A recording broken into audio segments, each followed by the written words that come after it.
Hi everyone, कैसे हो आप सभी लोग। उम्मीद करते हैं सभी बढ़िया होंगे और अपनी तैयारी अच्छे से कर रहे होंगे। आज की इस वीडियो में अपन बात करने वाले हैं एसएससी सीजीएल 2024 से रिलेटेड आपके मन में जो भी डाउट है, जैसे इसका एग्जाम फॉर्म कब आउट होगा, फॉर्म भरने की लास्ट डेट क्या रहेगी, एग्जाम पैटर्न क्या होता है, सिलेक्शन प्रोसेस क्या होता है, एज लिमिट क्या है, कौन इसका फॉर्म भर सकता है, इन सभी पॉइंट्स पर अपन डिटेल में डिस्कस करेंगे। जैसा कि हम बात करने वाले हैं एसएससी सीजीएल 2024 के बारे में। सबसे पहले बात करते हैं कि सीजीएल क्या है। तो सीजीएल की फुल फॉर्म होती है कंबाइंड ग्रेजुएट लेवल, यानी ये स्नातक स्तरीय एग्जाम होता है। ठीक है दोस्तों, जिसको एसएससी कंडक्ट करवाता है, जिसे अपन शॉर्ट में कहते हैं एसएससी सीजीएल, यानी एसएससी इस एग्जाम को कंडक्ट करवाता है और ये ग्रेजुएट लेवल का एग्जाम होता है, जिसे अपन शॉर्ट में एसएससी सीजीएल बोलते हैं। तो सबसे पहले बात करते हैं कि इसके फॉर्म फिलिंग कब से स्टार्ट हो रहे हैं। इसका नोटिफिकेशन है वो 11 जून को आउट हो जाएगा और फॉर्म भरने की लास्ट डेट आपकी 10 जुलाई रहेगी। यानी फॉर्म भरने के लिए आपको 1 महीने का टाइम मिलेगा, 11 जून से 10 जुलाई तक। ठीक है दोस्तों, अब बात करें कि इसकी फॉर्म फीस क्या रहेगी। तो मात्र 100 रुपए फॉर्म फीस रहने वाली है, जो एसएससी के सभी एग्जाम्स में 100 रुपए रहती है जनरली। वो भी जनरल, ओबीसी और ईडब्ल्यूएस कैटेगरी के लिए रहेगी। SC, ST, ex serviceman, female, इनके लिए कोई फीस नहीं रहेगी। ठीक है दोस्तों, अब बात करते हैं एज लिमिट के बारे में कि एज लिमिट क्या रहेगी। तो मिनिमम एज आपकी 18 साल रखी गई है, मैक्सिमम एज 28 ईयर्स। कुछ पोस्ट ऐसी हैं जिसमें 30 साल 32 साल तक भी एज लिमिट रखी गई है, यानी मिनिमम एज आपकी 18 ईयर्स और मैक्सिमम 28 यानी 28 साल रखी गई है।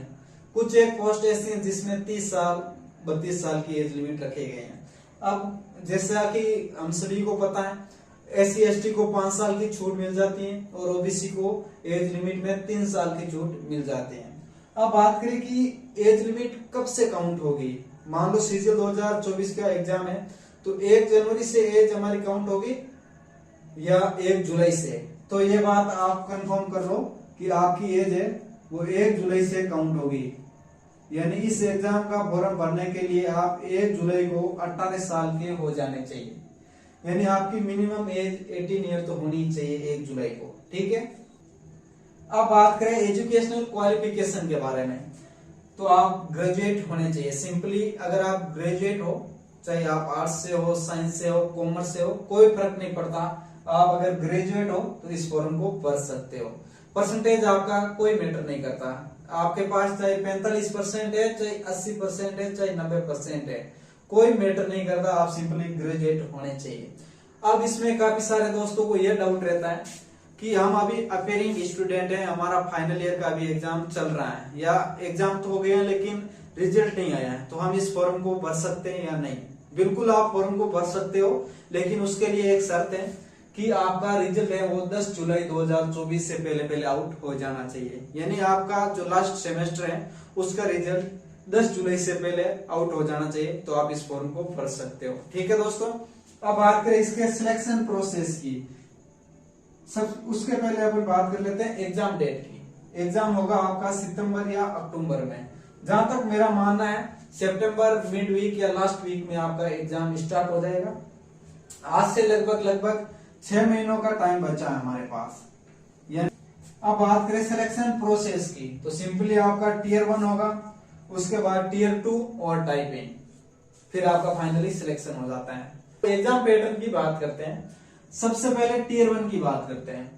टीयर 1 में 4 सब्जेक्ट पूछे जाएंगे आपसे, maths, reasoning, English, GK and GS.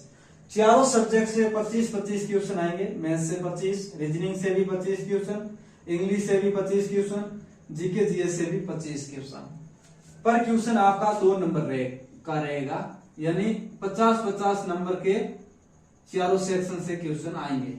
Total 100 question पूछे जाएंगे, 200 नंबर का ये पेपर होगा। ठीक है दोस्तों, यानी 25-25 क्वेश्चन पूछे जाएंगे, पर क्वेश्चन 2 नंबर का होगा, तो 50-50 नंबर के क्वेश्चन होंगे। टोटल 100 क्वेश्चन 200 नंबर का पेपर होगा। अब बात करें नेगेटिव मार्किंग की, तो नेगेटिव मार्किंग आपकी 1/4 रहेगी। ठीक है, यानी 0.50 की नेगेटिव मार्किंग रहेगी। और टीयर 1 में आपको टाइम मिलेगा 1 घंटे का। ठीक है दोस्तों, बात करें कि टीयर 2 में कितने कैंडिडेट को बुलाया जाएगा, यानी जितनी आपकी वैकेंसी रहेगी उसके 10 टाइम्स कैंडिडेट को बुलाया जाएगा। यानी मान लो अगर आपके 8000 पोस्ट आउट हुई है तो 80,000 बच्चों को टीयर 2 में बुलाया जाएगा। वही आपके मान लो 10,000 पदों पर वैकेंसी आउट होती है सीजीएल के, तो आप मान के चलो कि 1 लाख बच्चों को टीयर 2 में बुलाया जाएगा। यानी वैकेंसी के 10 टाइम्स कैंडिडेट को टीयर 2 में बुलाया जाएगा। लास्ट ईयर की बात करें तो आपकी कट ऑफ रही थी जनरल की 150.04, 200 में से 150 नंबर की कट ऑफ रही थी टीयर 1 की, यानी कंपटीशन इसमें अच्छा खासा रहता है। अब बात करें टीयर 2 की, तो टीयर 2 में भी वही चारों सब्जेक्ट आपसे पूछे जाएंगे, लेकिन इसका वेटेज बढ़ जाएगा। जैसे ही आप टीयर 2 का एग्जाम देने बैठोगे तो सबसे पहले सेक्शन 1 खुलेगा, जिसमें आपसे मैथ और रीजनिंग पूछे जाएंगे। दोनों में से 30-30 क्वेश्चन पूछे जाएंगे। पर क्वेश्चन 3 नंबर का होगा, यानी 90-90 नंबर के मैथ और रीजनिंग से क्वेश्चन पूछे जाएंगे। दोनों से 180 नंबर के क्वेश्चन पूछे जाएंगे और टोटल क्वेश्चन पूछे जाएंगे 60।